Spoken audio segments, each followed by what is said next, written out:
আপনারা জানেন 5ই আগস্টে সারা বাংলাদেশ ফ্যাসিস্ট মুক্ত হয়েছে, কিন্তু মুরাদনগরে নব্য ফ্যাসিস্টের আগমন ঘটেছে। এই নব্য ফ্যাসিস্ট ইউসুফ আব্দুল্লাহ হারুন এর সহযোগিতায় আমাদের নেতা আলহাজ কাজী শাহ মুফাজ্জল হোসেন কাইকুবাদ সাহেবের বিরুদ্ধে ষড়যন্ত্র করে যাচ্ছে।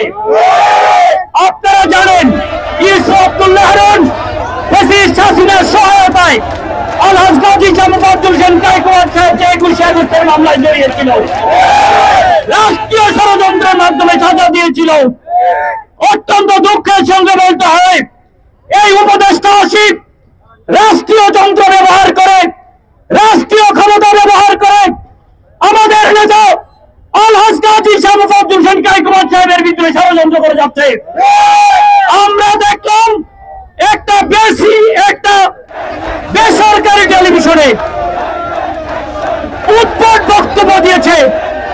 পরিষ্কার ভাষায় বলতে চাই, আপনি উপদেষ্টা হওয়ার পর থেকে আসিফ সাহেব কুমিল্লার এসপি পরিবর্তন করেছেন।